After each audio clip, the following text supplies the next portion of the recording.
Welcome back to 101 Sports. I'm now joined by Ben Greenberg and Matt Krause to talk Major League Baseball.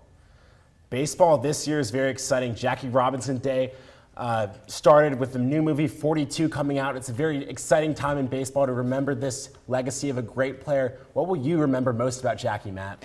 It's absolutely breaking the color barrier. Without Jackie Robinson breaking that color barrier, we would never have players such as Hank Aaron, Reggie Jackson, Bo Jackson, Doc Gooden, all these great African-American players that have played this game of baseball and become heroes. And they all have Jackie Robinson to thank for that because of the way that he paved the way for all of them coming into the game. Absolutely. And look, it's not just breaking the color barrier, it's how he did it. With class, he faced endless adversity from the rest of the league, from the fans, from his own teammates. He was thrown at by opposing pitchers, received death threats, and through all that, he handled himself perfectly with utmost respect and dignity. Absolutely. I think that he knew just how much of an impact that he was having on baseball, but he didn't try and make himself bigger than he really was. He just went about his business for his people, to pave the way for more people in the future of baseball, and look what it's done. And the way he played the game with so much heart and so much hustle,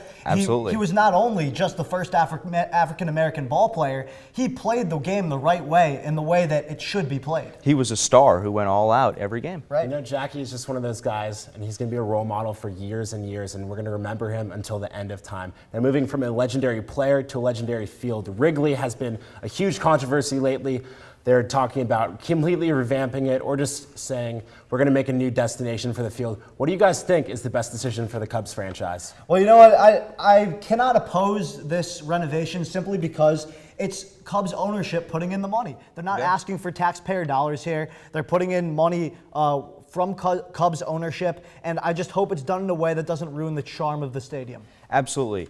The Cubs are garbage. The only good thing that they have going for them is Wrigley Field. Wrigley Field is unlike any other ballpark in Major League Baseball. They play a lot of day games. It's a different experience because it's so small, such a confined environment, the ivy. There's no video board at Wrigley Field.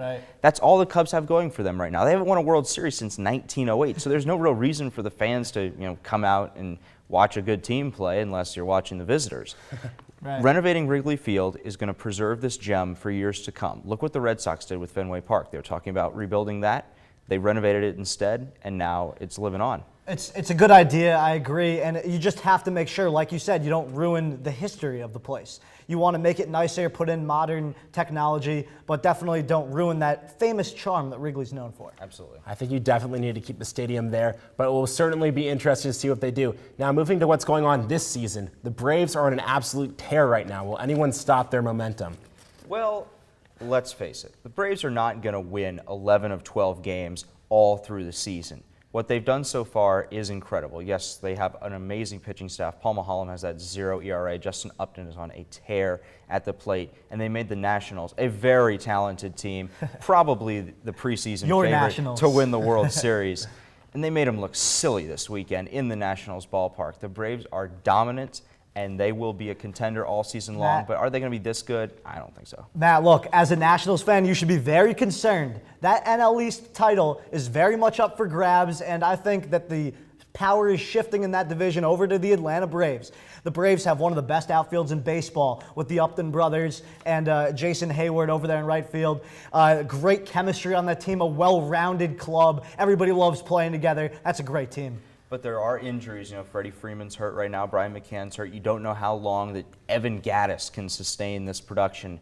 The Nationals are built for more of a long-haul run in this NL East division. When that pitching comes around, you don't know how long Paul Maholm is going to be able to keep up a 0 ERA.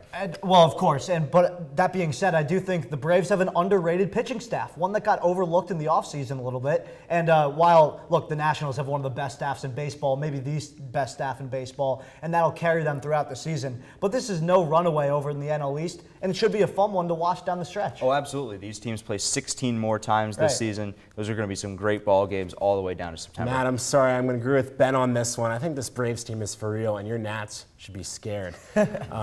Certainly, it'll be interesting to see, though, how this whole NL East plays out. It's a great division. Well, that is all the time we have for this blog. But when we get back, our basketball experts will be here to break down the NBA. Don't go anywhere.